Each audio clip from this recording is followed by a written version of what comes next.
네, 안녕하세요. KTR 정희라라고 합니다. 저는 오늘 그 동남아 주요 국가, 그중에서도 베트남하고 말레이시아에 대해서 인증 제도를 설명드리도록 하겠습니다. 네, 두 국가 설명드리기 전에 먼저 세계 지도를 가지고 왔는데요. 앞서 강의를 열심히 들으셨으니까 아마 제 강의는 이해가 쉬우실 것 같습니다. 지도 보시면 뭐 대륙별, 인접 국가별로 경제 공동체를 결성한 것을 볼 수 있는데요. 이렇게 회원국끼리는 경제 공동체를 결성함으로써 뭐 물류나 인력, 자본을 자유롭게 이동시킬 수 있도록 촉구하고 있고요. 그중에서도 적합성 평가, 시험 인증 분야에서도 어느 정도 절차를 간소화하는 제도가 있습니다. 그중에 가장 유명한 게 C 인증입니다. 유럽연합 EU 쪽 보시면 C 인증서 하나로 EU 연합에 해당되고 있는 30개 국가의 인증서가 통용될 수 있고요. 뭐 불평등 없이 동일하게 통용이 가능합니다. 옆에 보시면 유라시아, 러시아 쪽으로 유라시아 경제연합이 결성되어 있는데요. 여기서는 한 5개 국가가 포함되어 있습니다. 뭐 러시아, 뭐 카자흐스탄, 아르기니스탄 뭐 이렇게 5개가 있었던 것 같은데요. 그 국가들끼리에서도 EAC라는 인증 제도를 운영하고 있어서 공통적으로 인증서가 통용되고 있습니다.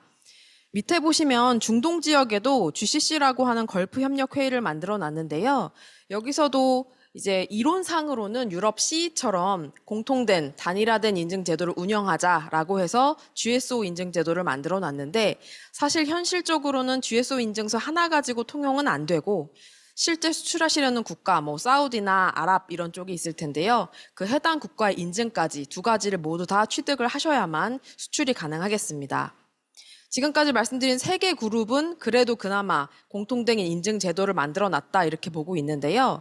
밑에 보시면 아세안이라고 해서 뭐 동남아시아 국가연합 이렇게 뭐 말레이시아, 베트남, 인도네시아 뭐 이렇게 다양한 국가들이 있는데요. 여기서는 공통된 제도는 없고 각 국가별로 각각 그 국가 인증 제도를 따라서 인증을 취득하셔야겠습니다.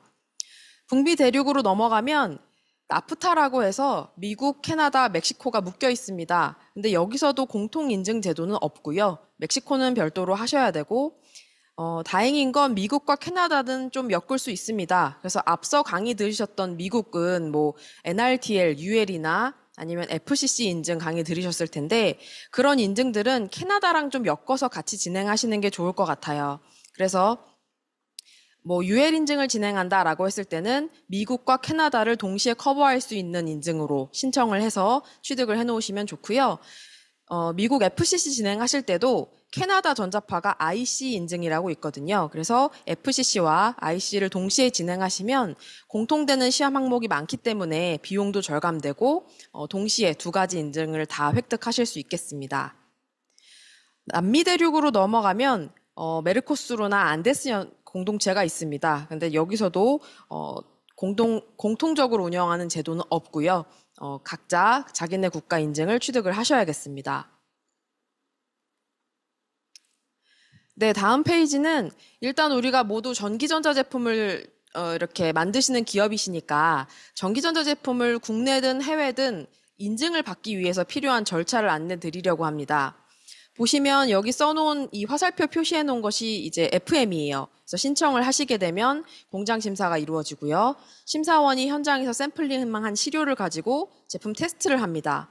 그 후에는 인증서가 나오고 인증서가 나오면 이제 유효기간 내에 사후 관리가 계속 지속이 되겠죠. 이런 식으로 FM으로 깐깐하게 다 보는 국가가 있고요.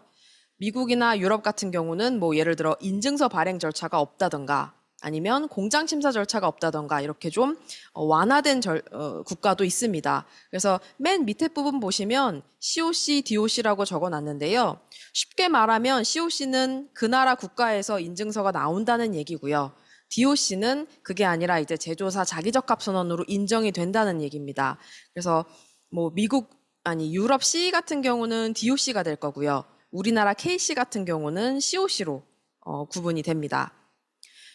두 번째 보시면 제품 시험 항목이라고 적어놨는데요. 전기 제품을 어느 국가든지 수출을 하기 위해서는 요 5가지 항목을 체크를 해보셔야 됩니다. 뭐 세이프티, EMC, 무선 통신, ROHS 에너지 효율까지 적어놨는데요.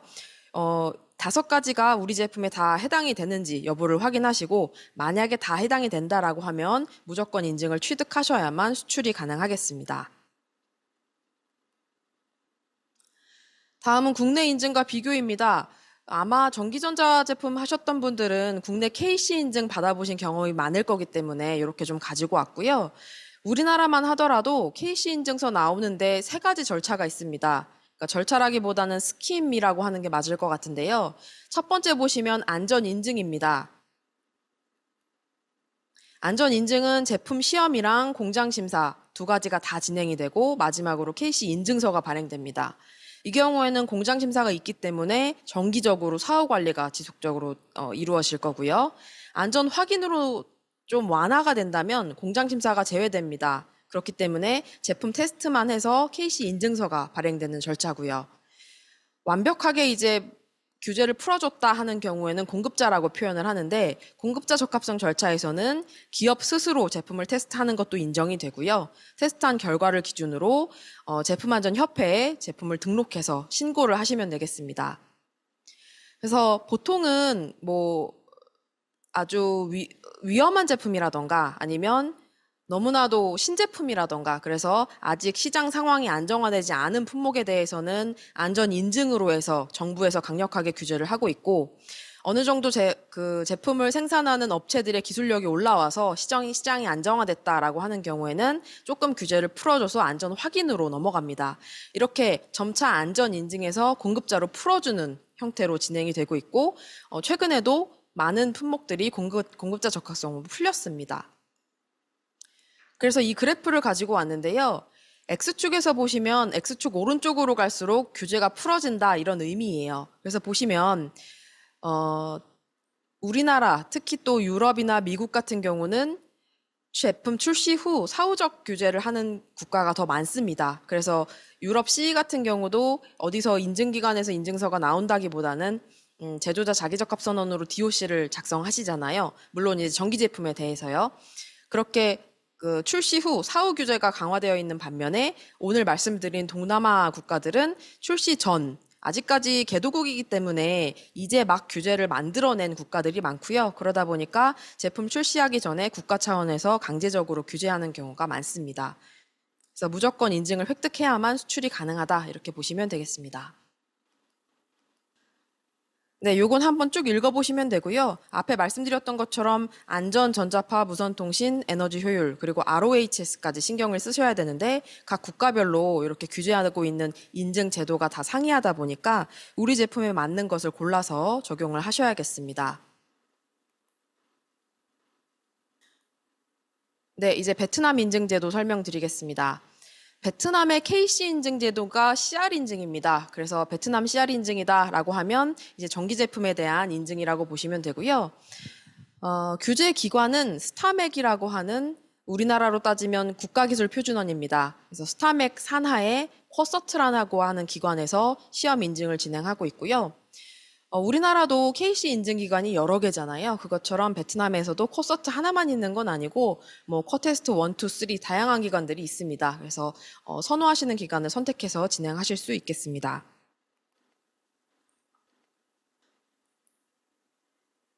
보시면 베트남 CR 인증은 전기 제품만 규제하는 인증은 아닙니다. 그래서 베트남에서 가장 편리한 교통수단이 오토바이죠. 그래서 여기 보시면 QCVN이라는 용어가 나오는데 QCVN 1번이 오토바이용 헬멧이었던 것 같아요. 그래서 1번은 헬멧이고 뭐 2, 3번은 다른 품목이겠죠. 그래서 여러 가지 다양한 품목을 CR 인증 제도라는 규제로 그 관할을 하고 있는데 그 중에서 전기 제품에 해당되는 것은 4번, 9번, 19번입니다. 4번 보시면 세이프티라고 적어놨는데요. 이거는 전기 안전이라는 얘기고요. QCVN 9번은 EMC 전자파고 QCVN 19번은 가장 최근에 생긴 규제 사항인데 이제 LED 제품에 대한 규제입니다. 그래서 그 지금까지는 베트남의 LED 제품을 수출할 때 인증 제도가 없었는데 19번이라고 해서 새로 생긴 거고요. 이거는 LED 제품만에 해당되는 규제이기 때문에 안전과 전자파를 둘 다 규제하고 있습니다. 인증서가 한 번 나오게 되면 인증서 유효기간은 3년이고요. 3년 유지 기간 동안 9개월마다 사후 관리를 진행하셔야겠습니다.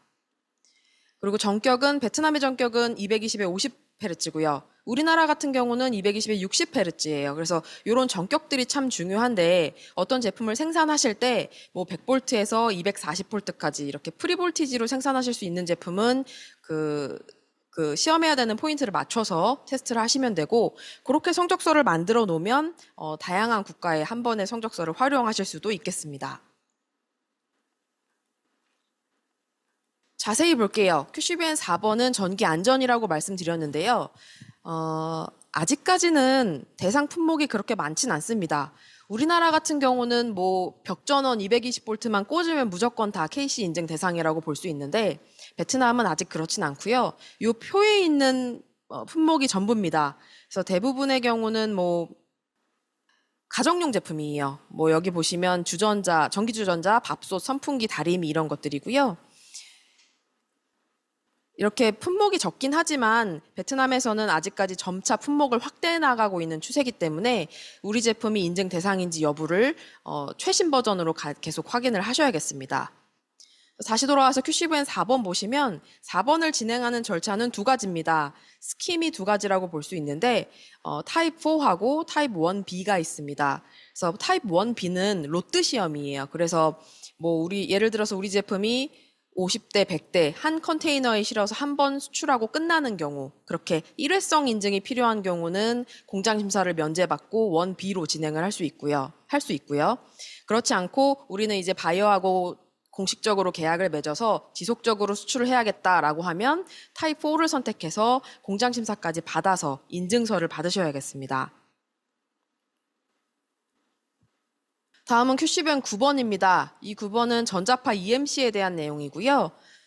대상 제품도 보시면 별로 없습니다. 뭐 사실 앞 페이지하고 비교해 보시면 전기 온수기하고 뭐 헤어드라이기 정도만 겹치는 것 같은데요. 그렇게 겹치는 품목은 QCVN 4번하고 9번 인증서를 각각 받으셔야 되고요. 그렇지 않은 경우는 세이프티나 EMC 둘 중에 하나만 진행을 하시면 되겠습니다. 형태는 타입 1으로 진행하게 되고요. 그렇게 되면 공장 심사가 없습니다. 공식적으로 없는 절차고 제품 현물 검사라고 해서 제품을 분해해서 부품을 확인하는 피지컬 체킹 스킴이 있고요. 그거와 제품 테스트만 진행해서 QCBN 9번 인증서가 발행됩니다.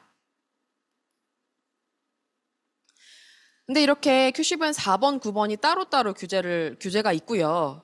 뭐 겹치는 품목도 없는 상황이에요. 그래서 베트남에서 이제 앞으로 규제를 조금 더 강화하겠다라고 해서 4번과 9번을 합치는 새로운 규제를 발표했습니다. 이게 코로나 시국에 발표가 되다 보니까 지금 무기한 연장이 되어 있는 상태고요. 이렇게 초안은 나와 있는 상황이라 아무래도 이제 사회주의 국가다 보니까 어느 날 갑자기 인증 제도를 시작할 수 있거든요. 그래서 요거를 관심 있게 좀 보시다가 우리 여기에 해당되는 제품이라면 변경되는 사항이 있는지 최신본으로 확인을 하셔야겠습니다. 네, 다음은 QCVN 19번입니다. 말씀드린 대로 LED 제품에 대한 내용이고요. 여기서는 세이프티와 EMC를 동시에 규제하고 있기 때문에 한 모델당 인증서는 한 장으로 나오게 됩니다. 네, 여기까지가 CR 인증이었고 CR 인증에서는 안전과 전자파를 규제했죠. 근데 베트남에서 무선 통신 기기들은 VNTA라는 인증으로 별도로 규제하고 있습니다. 그래서 이 내용이 VNTA에 대한 내용이고요. 보시면 뭐 사용하는 주파수 대역에 따라서 조금씩 달라질 텐데 인증 대상인지 선언 대상인지 확인하실 수 있겠습니다.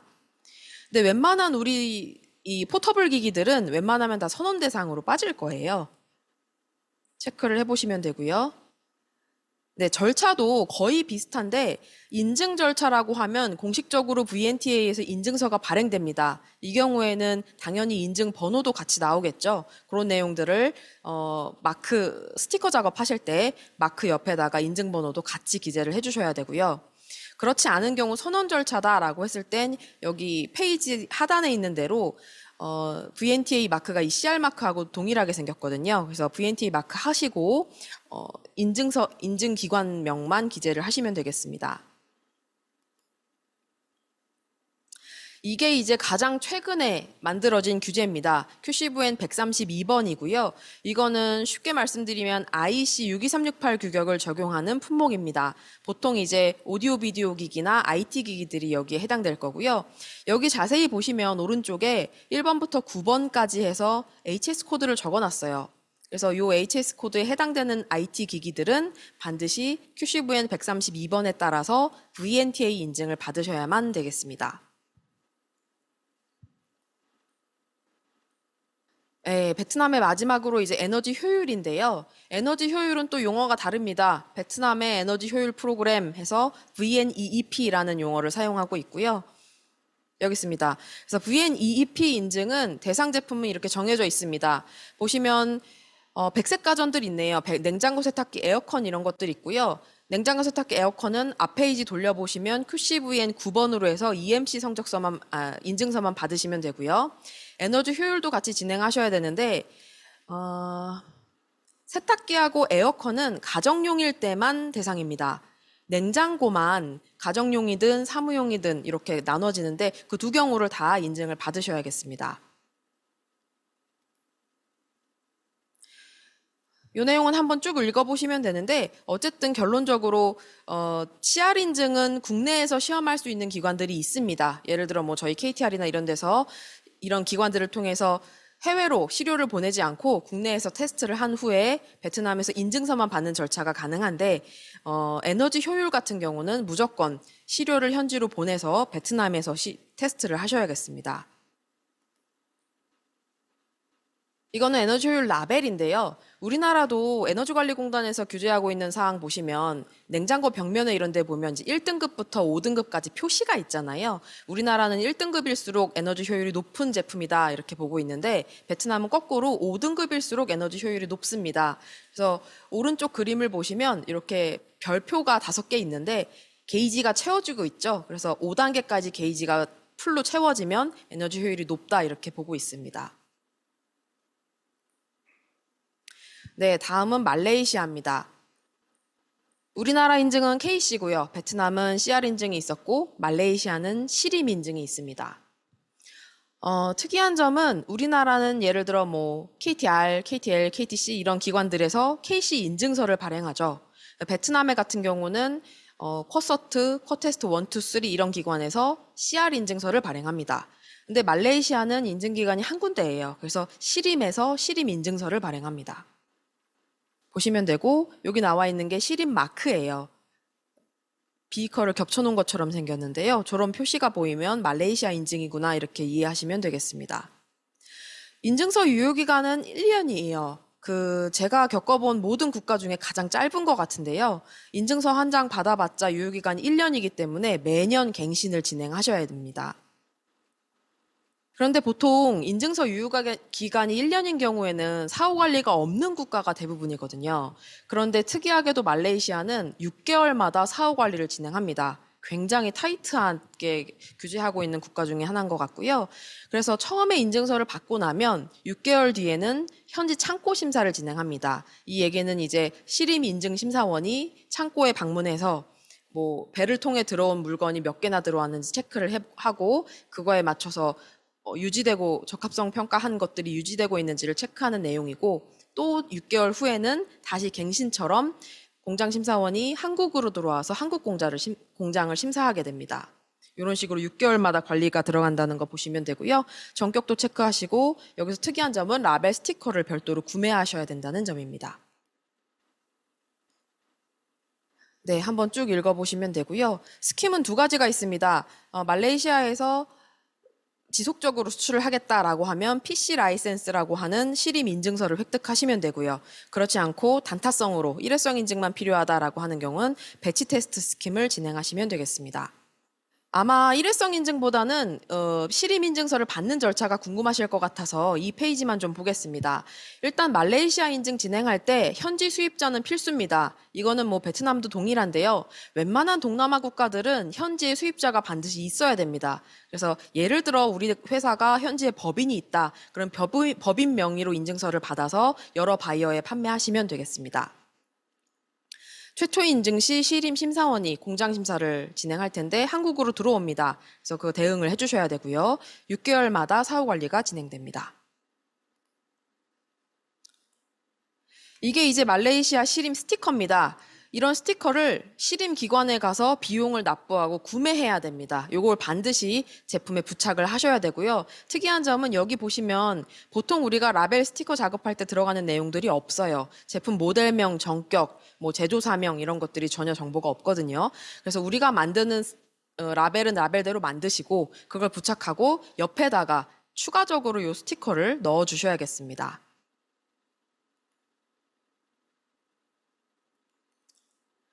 네, 그래서 베트남하고 말레이시아 인증을 굉장히 빠르게 짧게 말씀드렸고요. 마지막으로 간략하게 그 해외 인증 획득에 대한 정부 지원 사업을 안내 드리겠습니다. 제일 지원금이 큰 지원 사업은 그 해외 교육 인증 획득 지원 사업입니다. 중기부 예산으로 운영되는 사업이고요.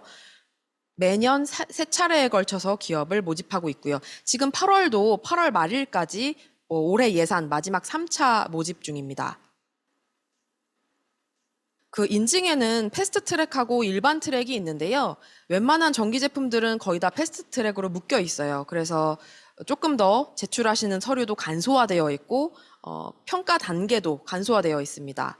그래서 이달 말일까지 신청을 하시면 다음 달 15일에 결과가 발표가 나오고 올해 사업은 8월로 마지막이지만 내년 사업을 보시면 패스트 트랙은 매년 상시 모집입니다. 그래서 매달 말일까지 신청하시면 다음 달 15일에 결과 발표가 나오고요.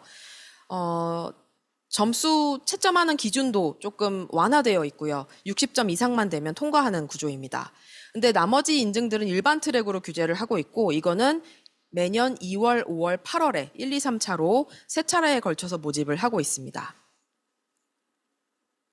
지금도 8월 말일까지 모집 기간이라고 말씀드렸는데 이번 달 말일까지 신청하시면 패스트 트랙은 다음 달 15일에 결과가 나올 거고요. 일반 트랙은 9월 한 달 동안 평가하고 10월이나 돼야 선정 여부가 발표가 되겠습니다. 이 사업이 한 기업당 최대 1억까지 지원해드리는 가장 지원금이 큰 사업이에요. 그럼 보시면 될 것 같고요. 두 번째 사업은 수출 바우처 사업입니다. 이거는 중기부 예산과 산업부 예산이 섞여 있는데요. 그러다 보니까 소관 부처가 코트라하고 중진공입니다. 그래서 만약 여기에 선정이 되시면 이렇게 다양한 서비스를 사용하실 수 있는데요. 앞서 설명드린 사업은 기업에서 100% 자부담한 후에 인증 결과물이 나오면 추후에 정부 지원금으로 환급받는 제도인데 이 수출 바우처 사업은 예를 들어 정부 지원금을 7대 3으로 받기로 했다라고 하면 우리가 30%의 비용을 납부하고 70%의 정부 지원금을 받아서 100%만큼의 포인트를 받습니다. 이 포인트를 가지고 다양한 품목에 사용할 수 있는데 그 중에 하나가 해외 규격 인증입니다. 여기서 인증을 골라서 신청하시면 되고요. 사이트에 들어가면 이 해외 규격 인증을 제공해드리는 수행사들이 있어요. 그 수행사들 메뉴에 들어가셔서 계약을 맺으셔야만 진행이 가능하고 아마 포인트가 삭감되는 형태로 업무가 진행될 예정입니다. 네, 여기 사이트 링크 드렸으니까 한번 보시면 될 것 같고요. 아마 수출 바우처 사업은 올해 예산은 거의 끝났다고 봅니다. 그래서 매년 이거는 이제 비정기적으로 모집 공고가 올라오고 있고요. 홈페이지를 자주 확인하시면 아마 한 3차, 4차까지는 모집 공고가 올라오는 것 같습니다. 앞서 말씀드린 두 가지는 실질적으로 기업분들께 비용을 지원해드리는 사업이었고 지금 뒤에 말씀드리는 두 가지는 상담을 해드리는 사업입니다. 그래서 첫 번째 안내드렸던 해외교육 인증획득 지원 사업에서 서브 사업으로 전담 대응반을 꾸렸는데요. 여기서는 이제 다양한 인증들에 대해서 상담도 해드리고 문제가 있는 경우 애로 해결을 위해서 방문도 드리고 이런 사업이 있고요. 두 번째는 무역협회에서 진행하는 사업입니다. 이제 비관세 분야 대응이라고 해서 이것도 마찬가지로 인증에 대해서 궁금하신 사항이 있는 경우에는 대응을 해드리는 사업도 있습니다. 네, 시간 관계상 굉장히 빠르게 설명을 드렸고요. 동남아, 베트남, 말레이시아 말고 동남아 다른 국가에 대해서도 질문 사항이 있으시면 남겨주시면 되겠습니다. 감사합니다.